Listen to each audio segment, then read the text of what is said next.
విద్యార్థులందరికీ ఇంకోసారి సుస్వాగతం. ఈరోజు సైన్స్ అండ్ టెక్నాలజీ అలాగే ఎకాలజీ అండ్ ఎన్విరాన్మెంట్కి సంబంధించినటువంటి చాలా ముఖ్యమైన విషయాలను మీకు ఎక్స్ప్లెయిన్ చేయబోతున్నాను.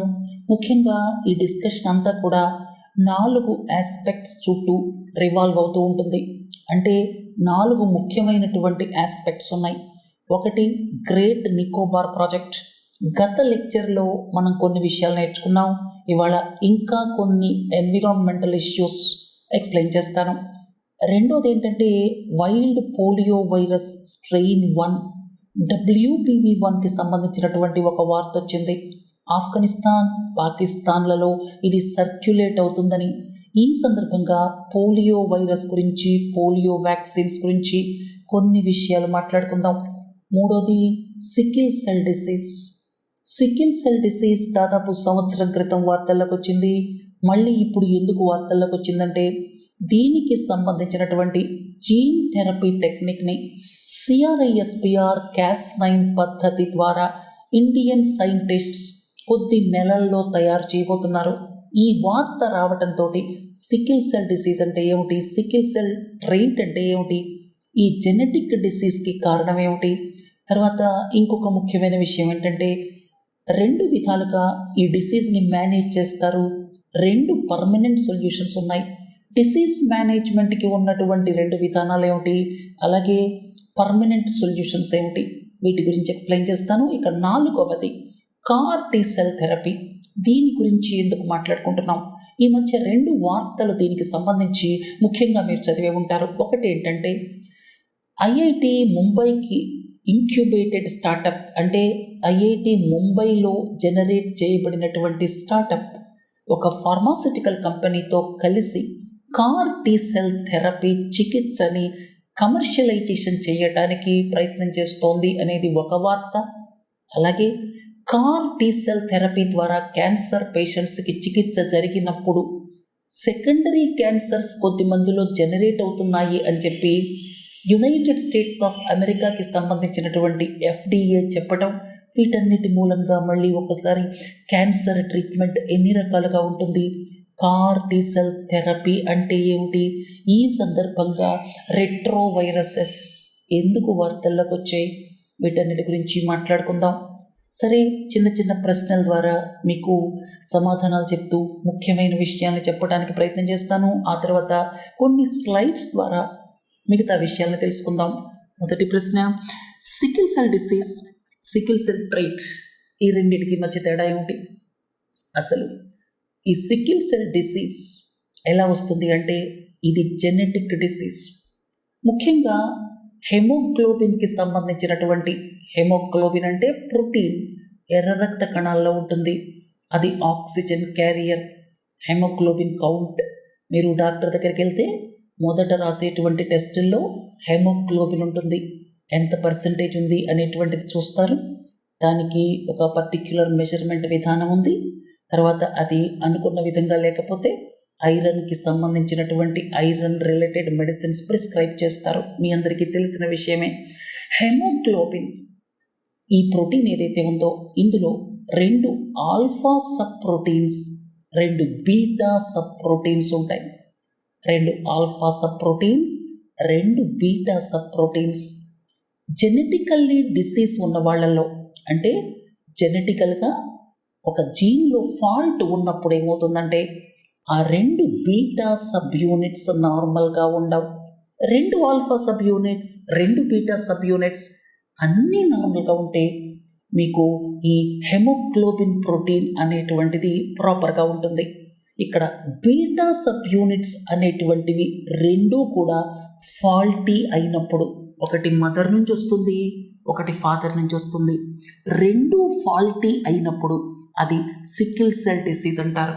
అంటే ఒక కొడవలి మాదిరిగా ఈ ఎర్ర రక్త కణాలు రూపాంతరం చెందుతాయి. అందుకని కొడవలి మాదిరిగా ఉంటే ఎలా వెళ్తాయి చెప్పండి, బాడీలో వెళ్ళేటప్పుడు ఎక్కడ పడితే అక్కడ ఇరుక్కుపోతాయి, నొప్పి వస్తుంది, ఆక్సిజన్ అన్ని భాగాలకి అందదు. తర్వాత దీనికి సంబంధించిన పర్మనెంట్ సొల్యూషన్, టెంపరీ సొల్యూషన్ కొద్దిసేపటి తర్వాత మీకు స్లైడ్స్ చూపిస్తూ ఎక్స్ప్లెయిన్ చేస్తాను. మరి సికిల్ సెల్ ట్రైట్కి సికిల్ సెల్ డిసీజ్కి తేడా ఏమిటి? సికిల్ సెల్ డిసీజ్ అంటే 2 బీటా సబ్ యూనిట్స్ కూడా ఫాల్టీగా ఉంటాయి. ఒకటి మదర్ నుంచి ఒకటి ఫాదర్ నుంచి వస్తుంది. అంటే genetic disease. Sickle cell trait అంటే ఏమిటంటే ఆ 2 బీటా సబ్ యూనిట్స్లో ఒకటి ఫాల్టీగా ఉంటుంది. వాళ్ళకి అసలు ఈ సికిల్ సెల్ ట్రైట్ ఉన్నట్టు తెలియదు. అసలు సికిల్ సెల్ ట్రైట్ ఉన్నట్టు వాళ్ళకి తెలియదు. అందుకని ఇద్దరు వ్యక్తులు సికిల్ సెల్ ట్రైట్ ఉన్నటువంటి ఆడ మగ ఇద్దరిలోనూ సికిల్ సెల్ ట్రైట్ ఉందనుకోండి, ట్రైట్ ఉంటే వాళ్ళకి తెలియదు, ఒకటే ఫాల్టీ బీటా యూనిట్ ఉంటుంది. సో వీళ్ళు పెళ్లి చేసుకుంటే వాళ్ళల్లో 25% మెంబర్స్కి సికిల్ సెల్ డిసీజ్ వచ్చే అవకాశం ఉంది. 25% హెల్తీగా పుడతారు, 50% సికిల్ సెల్ ట్రైట్ వస్తుంది. అందుకే మీరు గమనించే ఉంటారు, క్రితం సంవత్సరం మన దేశం 2047 కల్లా సికిల్ సెల్ డిసీజ్ని ఎలిమినేట్ చేయాలి అన్న ఉద్దేశంతో 7 కోట్ల మంది ట్రైబల్ పాపులేషన్కి స్క్రీనింగ్ చేయటానికి ఒక నిర్ణయం తీసుకుంది. మిగతా విషయాల్ని స్లైడ్స్ ద్వారా ఎక్స్ప్లెయిన్ చేస్తాను. తర్వాత జీన్ థెరపీకి సంబంధించి అంటే ఇక్కడ sickle cell disease 2 disease management చేయడానికి ఒకటి ఏంటంటే హైడ్రాక్సీ యూరియా అనే ట్యాబ్లెట్ వాడతారు, హైడ్రాక్సీ యూరియా. రెండోది ఏంటంటే బ్లడ్ ట్రాన్స్ఫ్యూషన్. 15 రోజులకు ఒకసారో నెలకు ఒకసారో బ్లడ్ని ట్రాన్స్ఫ్యూజ్ చేస్తారు, కొత్త రక్తం ఎక్కిస్తారు. అది రెగ్యులర్గా చేయాలి. ఈ 2 డిసీజ్ మేనేజ్మెంట్కి సంబంధించి మీకు డౌట్ రావచ్చు, పర్మనెంట్ సొల్యూషన్ లేదా అని. పర్మనెంట్ సొల్యూషన్ ఏంటంటే 2 రకాలుగా ఉంటుంది. ఒకటేంటి స్టెమ్ సెల్ రిప్లేస్మెంట్, అంటే బోన్ మ్యారో ట్రాన్స్ప్లాంటేషన్. బోన్ మ్యారోని తీసేసి కొత్త బోన్ మ్యారోని వేయటం అన్నమాట. దాన్ని స్టెమ్ సెల్ ట్రాన్స్ప్లాంటేషన్ అంటారు.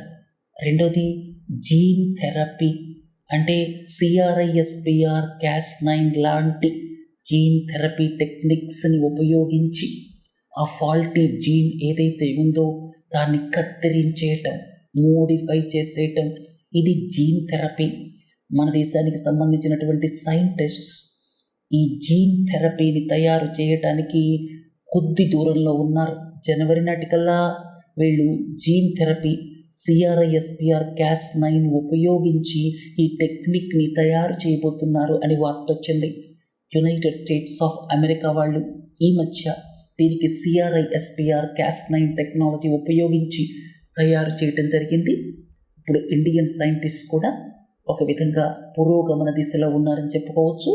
సో సికిల్ సెల్ డిసీజ్, ఈ సికిల్ సెల్ ట్రైట్ ఉన్నటువంటి వాళ్ళ మధ్య వివాహాలు ఆపాలి.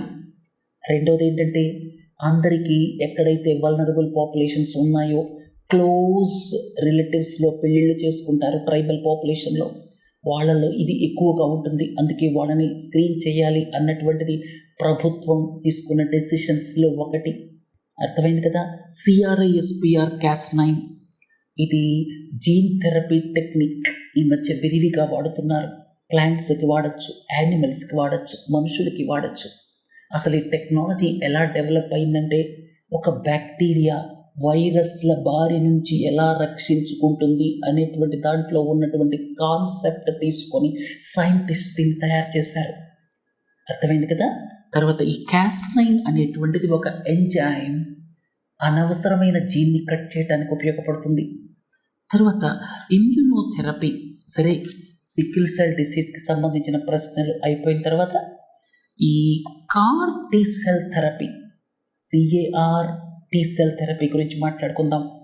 మనకి వైట్ బ్లడ్ సెల్స్ మన ఇమ్యూన్ సిస్టమ్ మీ అందరికీ తెలుసు. అందులో T సెల్స్, B సెల్స్ ప్రముఖ పాత్ర వహిస్తాయి. B సెల్స్ ఏమో యాంటీబాడీస్ని తయారు చేస్తాయి. యాంటీబాడీస్ ఏం చేస్తాయి? మన శరీరంలో ఎంటర్ అయినటువంటి ఫారిన్ బాడీస్, వాటిని యాంటీజెన్స్ అంటాం. యాంటీబాడీస్ యాంటీజెన్స్ని న్యూట్రలైజ్ చేస్తాయి, చంపేస్తాయి. అయితే అన్ని సందర్భాల్లో B సెల్స్ యాంటీబాడీస్ని తయారు చేయాల్సిన అవసరం ఉండదు. T సెల్స్ అనేటువంటివి ఏవైతే ఉంటాయో అవి చాలా ముఖ్యమైనవి మన ఇమ్యూన్ సిస్టంలో. ఎందుకంటే B సెల్స్ యాంటీబాడీస్ తయారు చేయాలన్నా ఇక్కడ టీ సెల్స్ మెసేజ్ పంపించాలి. CD4 టీ సెల్స్ అంటాం. టీ సెల్స్లో CD4 T cells, CD8 T cells అని 2 రకాలుగా ఉంటాయి. CD4 టీ సెల్స్ వీటిని హెల్పర్ టీ సెల్స్ అంటారు. ఇవి మెసేజ్ పంపిస్తాయి బి సెల్స్కి. అప్పుడు బి సెల్స్ ఏం చేస్తాయి? ఆ యాంటీబాడీస్ని ప్రొడ్యూస్ చేస్తాయి. లేకపోతే టీ సెల్స్ యొక్క ఇంకొక పని ఏమిటి? Tea cells CD8 T cells అని ఉంటాయి. మళ్ళీ చెప్తున్నాను, టీ సెల్స్లో CD4 టీ సెల్స్, వీటిని హెల్పర్ టీ సెల్స్ అంటాం. అవి మెసేజ్ పంపిస్తే బి సెల్స్ యాంటీబాడీస్ తయారు చేస్తాయి. కానీ CD4 టీ సెల్స్ హెచ్ఐవితో ఎఫెక్ట్ అయ్యి ఉన్న పేషెంట్స్లో తగ్గిపోతాయి. అందుకే ఇన్ఫెక్షన్స్ అంటుకుంటాయి హెచ్ఐవి పేషెంట్స్ని. హెచ్ఐవికి ట్యూబర్క్యులోసిస్కి దగ్గర సంబంధం ఉన్నమాట మీ అందరికీ తెలిసే ఉంటుంది. తర్వాత CD8 టీ సెల్స్, ఇవి డైరెక్ట్గా వెళ్ళి ఆ ప్యాథోజన్ని చంపేస్తాయి. వీటిని ఫాగోసైటిక్ టీ సెల్స్ అంటారు. మన ఇమ్యూన్ సిస్టంలో టీ సెల్స్ చాలా ప్రముఖమైన పాత్రని పోషిస్తాయి. ఎప్పుడైనా ఫారిన్ బాడీ మన శరీరంలోకి ఎంటర్ అయినప్పుడు ఐడెంటిఫై చేసి అవి CD8 టీ సెల్స్ రూపంలో చంపేయటం కానీ, లేకపోతే CD4 టీ సెల్స్ రూపంలో మెసేజ్ పంపించేసి యాంటీబాడీస్ని బి సెల్స్ ద్వారా తయారు చేయించడం కానీ చేస్తాయి. కానీ కొన్ని సందర్భాల్లో ఈ టీ సెల్స్ మోసపోతాయి. ఎక్కడైనా సరే ఎక్సెస్ సెల్ గ్రోత్ వచ్చినప్పుడు, అంటే క్యాన్సర్స్ వచ్చినప్పుడు, ఈ టీ సెల్స్ వాటిని గమనించలేవు. వాటిని బినైన్ సెల్స్గా అనుకుంటాయి. అవి కూడా నార్మల్ సెల్స్, శరీరంలో భాగం అనుకుంటాయి. అందుకని క్యాన్సర్ సెల్స్ని టీ సెల్స్ ఐడెంటిఫై చేయలేవు. అందుకని ఏం చేస్తారు? ఈ కార్ టీ సెల్ థెరపీ అంటే ఏంటంటే, ఈ టీ సెల్స్ని శరీరంలో నుంచి బయటికి తీసుకొని, అంటే ఈ టీ సెల్స్ని బయటికి ల్యాబొరేటరీకి తీసుకొచ్చి అక్కడ ఈ టీ సెల్స్ని మోడిఫై చేస్తారు. ఈ టీ సెల్స్ని మోడిఫై చేయడానికి ఏం చేస్తారు? కొత్త జెనెటిక్ మెటీరియల్ని టీ సెల్స్లో ఇంట్రొడ్యూస్ చేస్తారు. ఆ జెనెటిక్ మెటీరియల్ని ఇంట్రొడ్యూస్ చేయడానికి ఏం వాడతారు? రెట్రోవైరసెస్ వాడతారు. రెట్రోవైరస్ అంటే ఒక విషయం గుర్తుపెట్టుకోండి. రెట్రోవైరసెస్ అని వీటిని అంటారంటే వాటి జెనెటిక్ మెటీరియల్ RNA. ఒకవేళ అవి ఒక మనిషిని ఇన్ఫెక్ట్ చేశాయనుకోండి, ఆ RNA కాస్త DNAగా మారిపోతుంది. అందుకే వాటిని రెట్రోవైరసెస్ అంటారు. మరి మీకు ట్రాన్స్క్రిప్షన్లో ఏం చదువుకున్నాం అంటే DNA మెసెంజర్ RNA ద్వారా మెసేజ్ని పంపిస్తుంది. అంటే ఇక్కడ DNA ఏదైతే ఉందో అది RNA ద్వారా మెసేజ్ పంపిస్తుంది. అంటే ఇక్కడ ఎలా జరుగుతుంది? ఈ సెల్లో ప్రాసెస్ DNA పంపించే మెసేజ్ RNA ద్వారా జరుగుతుంది. మెసెంజర్ RNA అంటాం. కానీ ఇక్కడ రెట్రోవైరసెస్ అని ఎందుకంటారంటే వాటికి ఉన్న జెనెటిక్ మెటీరియల్ RNA ఏదైతే ఉందో ఒక సెల్కి అటాచ్ అయినప్పుడు అది DNAగా మారిపోయి ఆ సెల్లో ఉన్నటువంటి DNAని ఆక్రమించేస్తుంది. ఉదాహరణకి హెచ్ఐవి రెట్రోవైరసెస్ ద్వారానే జరుగుతుంది. అర్థమైంది కదా? సో ఇలాంటి రెట్రోవైరసెస్ను ఉపయోగించి మన శరీరంలో ఏం చేస్తారంటే లెబొరేటరీలో, శరీరంలో కాదు లెబొరేటరీలో రెట్రోవైరసెస్ని ఉపయోగించి కొత్త జెనెటిక్ మెటీరియల్ని టీ సెల్స్లోకి పంపిస్తారు. అప్పుడు ఆ టీ సెల్స్ ఈ క్యాన్సర్ సెల్స్ని ఐడెంటిఫై చేసేటువంటి ప్రాపర్టీస్ని సంతరించుకుంటాయి. ఆ తర్వాత ఏం చేస్తారు? ఆ లెబొరేటరీలో రెట్రోవైరసెస్ని పంపించి జెనెటిక్ మెటీరియల్ని ఇంట్రొడ్యూస్ చేసిన తర్వాత ఆ టీ సెల్స్, వాటిని కార్ టీ సెల్స్ అంటారు. చిమెరిక్ యాంటిజెన్ రిసెప్టర్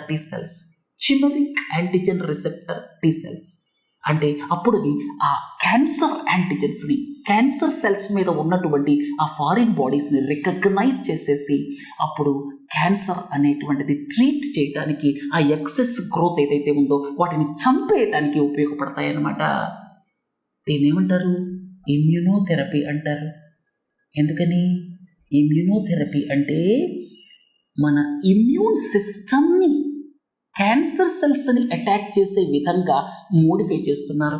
శరీరంలో నుంచి టీ సెల్స్ బయటకు తీసుకొచ్చి లెబొరేటరీలో ఒక కొత్త జెనెటిక్ మెటీరియల్ని దానికి యాడ్ చేసి, అలా యాడ్ చేయడానికి రెట్రోవైరసెస్ని యూజ్ చేసి మళ్ళీ వాటిని తీసుకెళ్ళి శరీరంలో పెట్టి అప్పుడు అవి క్యాన్సర్ సెల్స్ని అటాక్ చేసే విధంగా మోడిఫై చేస్తున్నారు, ఇంజనీర్ చేస్తున్నారు. అందుకే దీన్ని chimeric antigen receptor T cell therapy అంటారు. ఇది విస్తృతంగా ఈ మధ్య వార్తల్లోకి వచ్చింది. మనం దీని గురించి ఎందుకని మాట్లాడుకుంటున్నామంటే దీనికి ప్రధాన కారణం ఒకటి ఉంది. అదేంటంటే ఈ మధ్య FDA, United states of America federal and drug administration, అది ప్రపంచవ్యాప్తంగా పేరైనటువంటి సంస్థ, వాళ్ళు ఏం చెప్పారంటే 30,000 మందికి CAR T సెల్ థెరపీ చికిత్స జరిగితే అందులో 30,000లో 30 మందికి సెకండరీ క్యాన్సర్స్ జనరేట్ అయ్యాయి అని చెప్పారు. ఇది సర్వసాధారణం, పెద్దగా ఆశ్చర్యం ఏం లేదు. ఎందుకంటే ఒక కొత్త జెనెటిక్ మెటీరియల్ని మనం శరీరంలోకి పంపిస్తే అప్పుడు కొన్ని రకాల మ్యూటేషన్స్ జరగచ్చు. అర్థమైంది కదా? దీన్ని ఏమంటారంటే ఇన్సర్షనల్ మ్యూటాజెనసిస్ అంటారు. అంటే సెకండరీ క్యాన్సర్స్ జనరేట్ అవటం అనమాట. ఇది కొద్ది మందిలో జరుగుతుంది, అందుకని పెద్ద ఆశ్చర్యమేం కాదు. తర్వాత ఈ 3 సమాధానం చెప్పాను. వైల్డ్ పోలియో వైరస్, ప్రపంచవ్యాప్తంగా వైల్డ్ పోలియో వైరస్ని మనం ఎరాడికేట్ చేయగలిగినప్పటికీ కూడా మన దేశంలో last wild polio virus case 2011లో ఐడెంటిఫై అయింది. ఆ తర్వాత 3 సంవత్సరాల కాల వ్యవధి తరువాత the country is polio free అని వరల్డ్ హెల్త్ ఆర్గనైజేషన్ డిక్లేర్ చేస్తుంది. ప్రాబబ్లీ 2014 అనుకుంటాను మన దేశం పోలియో ఫ్రీ అని డిక్లేర్ చేయడం జరిగింది. ఈ మధ్య మనం ఈ వైల్డ్ పోలియో వైరస్ గురించి ఎందుకు మాట్లాడుకుంటున్నాం? యాక్చువల్గా ఇందులో 3 స్ట్రెయిన్స్ ఉంటాయి. స్ట్రెయిన్ 2, స్ట్రెయిన్ 3, వాటిని ఎరాడికేట్ చేసేసాం ఆల్రెడీ. కానీ వైల్డ్ పోలియో వైరస్ స్ట్రెయిన్ 1 ఇంకా తిరుగుతూనే ఉంది. ఎక్కడ? ఆఫ్ఘనిస్తాన్, పాకిస్తాన్, ఈ 2 దేశాలలో wild polio virus strain 1 cases ఇంకా నమోదవుతున్నాయి. ఇది చాలా వర్రీయింగ్గా ఉందన్నమాట. తరువాత మైక్రోప్లాస్టిక్స్, 5 మిల్లీమీటర్ల కంటే తక్కువ సైజు ఉన్న ప్లాస్టిక్స్ కావచ్చు, లేకపోతే పెద్ద పెద్ద ప్లాస్టిక్ పీసెస్ పగిలిపోయిన తర్వాత, విరిగిపోయిన తర్వాత చిన్న చిన్న ముక్కలు ఫామ్ అవుతాయి. అవి 5 మిల్లీమీటర్ కంటే తక్కువ ఉంటే వాటిని మైక్రోప్లాస్టిక్స్ అంటారు. ఇది పెద్ద ఇబ్బందికరమైన విషయం. ఎందుకంటే ఈ మైక్రోప్లాస్టిక్స్ ఈ యానిమల్స్ తింటాయి, వాటికి తెలియదు కదా, గడ్డితో పాటు తింటాయి, లోపలికి పోతాయి. అలాగే ఫిష్, రకరకాల మెరైన్ క్రియేచర్స్ అవి తింటాయి. అలాగే మైక్రోబీడ్స్, ఇవి మైక్రోప్లాస్టిక్స్లో భాగం. కానీ వీటికి స్పెషల్గా ఎందుకు చెప్పుకుంటున్నామంటే ఇవి స్పెరికల్ షేప్లో ఉంటాయి, మన టూత్పేస్ట్లో ఉంటాయి, మన ఫేషియల్స్లో ఉంటాయి. ఇంతకుముందు హనీ లాంటివి వాడేవాళ్ళం మనం, ఇప్పుడు ఫేషియల్స్కి అందరూ ఈ మైక్రోబీడ్స్ వాడుతున్నారు. అర్థమైంది కదా? అవన్నీ వాటర్ ప్యూరిఫికేషన్ సిస్టమ్స్ నుంచి బయటకు వెళ్ళిపోయి సముద్రాల్లోకి వెళతాయి, చేపల్లోకి వెళతాయి. ఆ చేపలు మనం తింటే మనలోకి వచ్చేస్తాయి. అర్థమైంది కదా? ప్యాంటనస్ ఫారెస్ట్, ఇది ఎందుకు వార్తల్లోకి వచ్చిందంటే ఈ మధ్య అండమాన్ అండ్ నికోబార్ ఐలాండ్స్లో గ్రేట్ నికోబార్ ఐలాండ్ ఏదైతే ఉందో అక్కడ జరగబోయేటువంటి డెవలప్మెంట్స్, ట్రాన్స్షిప్మెంట్ పోర్ట్ కావచ్చు, ఎయిర్పోర్ట్ కావచ్చు, అలాగే పవర్ ప్లాంట్ కావచ్చు, వీటికి సంబంధించి కొంత ప్యాంటనస్ ఫారెస్ట్ కూడా డిస్ట్రాయ్ కాబోతోంది అని వార్తలు వచ్చాయి. ఒక్కసారి ఈ ఫారెస్ట్కి సంబంధించిన డిక్షనరీ మీనింగ్ చూడండి. నేచర్ రెస్టోరేషన్ ప్లాన్, ఇది యూరోపియన్ యూనియన్కి సంబంధించింది. టెరెస్ట్రియల్ ఇకోసిస్టమ్స్ కావచ్చు, అలాగే ఓషన్ ఇకోసిస్టమ్స్ కావచ్చు. దాదాపుగా 80% దాకా టెరెస్ట్రియల్ ఇకోసిస్టమ్స్ డిగ్రేడ్ అయ్యాయి అని యూరోపియన్ యూనియన్ చెప్తోంది. యూరోపియన్ యూనియన్ విషయానికి వస్తే మీ అందరికీ తెలుసు నెట్ జీరో బై 2050, అలాగే ఇంపార్టెంట్ సైట్స్ని ప్రొటెక్ట్ చేయడం కోసం న్యాచురా 2000 అనే ప్రాజెక్ట్ కూడా ఉంది. అలాగే యూరోపియన్ గ్రీన్ డీల్ ఉంది. అలాగే బయోడైవర్సిటీ స్ట్రాటజీ 2030 ఉంది. ఈ బయోడైవర్సిటీ స్ట్రాటజీ 2030లో భాగంగా అక్కడ ఉన్నటువంటి డిగ్రేడెడ్ ఈకోసిస్టమ్స్ని రెస్టోర్ చేయడానికి ఉన్నటువంటి ప్లానే ఈ national restoration plan, nature restoration plan. ఇది యూరోపియన్ యూనియన్కి సంబంధించింది. అర్థమైంది కదా. నేషనల్ క్వాంటమ్ మిషన్, దీన్ని దాదాపుగా సంవత్సరం క్రితం 2023వ సంవత్సరంలో, అంటే టోటల్గా 2023, 2031 ఈ 8 సంవత్సరాల కాల వ్యవధిలో 6,000 కోట్ల రూపాయలు ప్రభుత్వ సపోర్ట్తో, మొత్తం 6,000 కోట్ల రూపాయల ప్రభుత్వ సపోర్ట్తో క్వాంటమ్ టెక్నాలజీ అప్లికేషన్స్ చాలా ఉన్నాయి. క్వాంటమ్ కంప్యూటర్స్ కావచ్చు, క్వాంటమ్ కమ్యూనికేషన్స్ కావచ్చు, ఇలాంటి వాటన్నిటికీ ఊతం ఇచ్చే విధంగా ప్రభుత్వ సపోర్ట్ తోటి ఈ నేషనల్ క్వాంటమ్ మిషన్ని స్టార్ట్ చేయడం జరిగింది. తర్వాత గ్రేట్ నికోబార్ ప్రాజెక్ట్, ఇంతకుముందే చెప్పాను. గ్రేట్ నికోబార్ ప్రాజెక్ట్లో భాగంగా ఇక్కడ దాదాపు 130 స్క్వేర్ కిలోమీటర్స్ ప్రెస్టైన్ ఫారెస్ట్ డిస్టర్బ్ కాబోతోంది. ప్రభుత్వ లెక్కల ప్రకారం 9 నుంచి 10 లక్షల చెట్లు నరికేయబోతున్నారు. తర్వాత giant leatherback sea turtle, Nicobar megapode. ఈ giant leatherback sea turtle కావచ్చు, నికోబార్ మెగాపోడ్ కావచ్చు, ఈ రెండు కూడా schedule 1 of the 1972 wildlife యాక్ట్లో ప్రొటెక్ట్ చేయబడినటువంటివి అన్నమాట.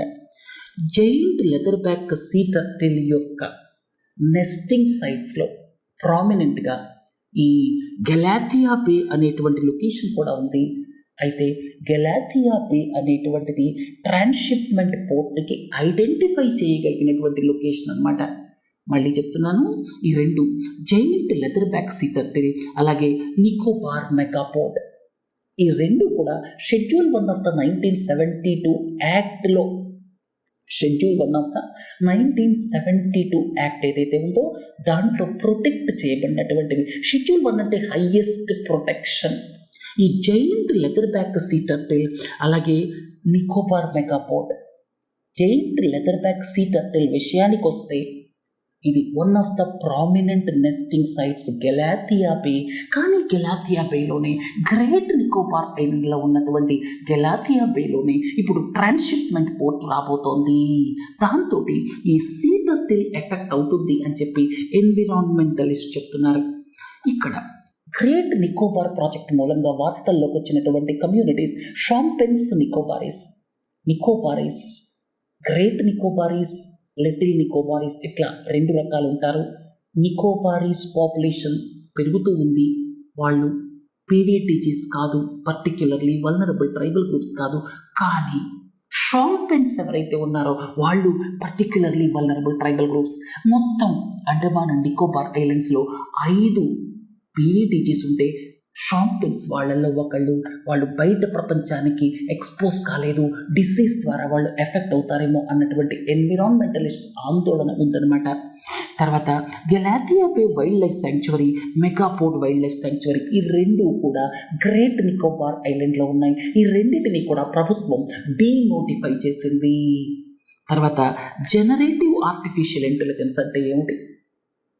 జనరేటివ్, ఈ యొక్క ప్రశ్నలోనే సమాధానం ఉంది.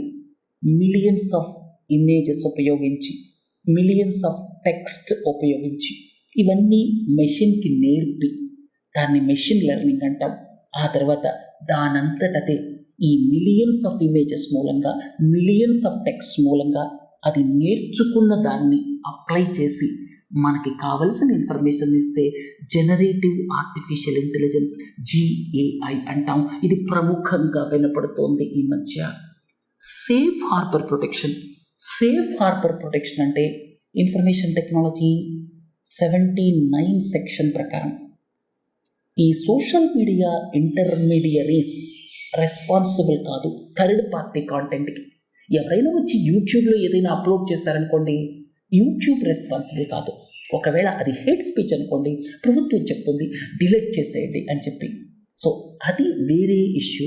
బట్ ఎవరైనా సరే ఏది పోస్ట్ చేసినా దానికి ప్లాట్ఫామ్ రెస్పాన్సిబుల్ కాదు అనేటువంటిదే సేఫ్ హార్బర్ ప్రొటెక్షన్. సరే, కార్ టీ-సెల్ థెరపీ మీకు చెప్పాను కదా, ఇది 5th pillar of cancer treatment అంటారు. ఒకటేమో సర్జరీ, ఆ రెండోదేమో కెమోథెరపీ, కెమికల్స్ ఇచ్చి క్యాన్సర్ సెల్స్ని చంపటం, మూడోదేమో రేడియేషన్ ద్వారా క్యాన్సర్ సెల్స్ని చంపటం, నాలుగోదేమో టార్గెటెడ్ థెరపీ, అంటే అక్కడికి మెడిసిన్స్ పంపించి టార్గెటెడ్గా ఆ యొక్క క్యాన్సర్ గ్రోత్ని చంపేయటం. ఇక ఐదో pillar car tea cell therapy, ఇది ఇమ్యూనోథెరపీలో ఒక భాగంగా చెప్పుకోవచ్చు. తర్వాత మీకు ఇంతకు ముందే చెప్పాను, టీ సెల్స్ని బయటికి తీసి అక్కడ ఒక జెనెటిక్ మెటీరియల్ని ఇంట్రడ్యూస్ చేస్తారు. అప్పుడు ఈ ప్రాసెస్ అంతా కూడా రెట్రో వైరసెస్ ద్వారా జరుగుతుంది. అప్పుడు అవి చిమెరిక్ యాంటిజెన్ రిసెప్టర్ టీ సెల్స్గా మారతాయి. అప్పుడు లోపలికి వెళ్ళిన తర్వాత ఆ క్యాన్సర్ సెల్స్ని అటాక్ చేస్తాయి. తర్వాత కొత్త జెనెటిక్ మెటీరియల్ని ఇంట్రడ్యూస్ చేసినప్పుడు ఎప్పుడైనా సరే కొంచెం రిస్క్ ఉండొచ్చు. దాన్ని ఏమంటారంటే సెకండరీ క్యాన్సర్స్ని ఇన్సెన్షనల్ మ్యూటాజెనసిస్ అంటారు. తర్వాత సికిల్ సెల్ డిసీజ్, మీకు ఇంతకుముందే చెప్పాను.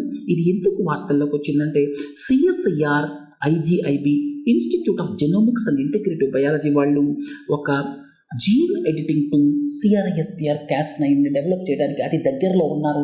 ఆల్రెడీ US FDA ఒక CRISPR-Cas9 ట్రీట్మెంట్ని అప్రూవ్ చేసింది.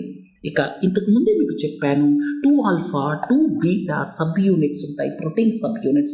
2β సబ్ యూనిట్స్ కూడా మోడిఫై అయిపోతే, మ్యూటేట్ చెందితే అప్పుడు అది సికిల్ సెల్ డిసీజ్ కింద తయారవుతుంది. ఒకవేళ ఒకటే తేడా ఉంటే అది సికిల్ సెల్ ట్రైట్ అవుతుంది.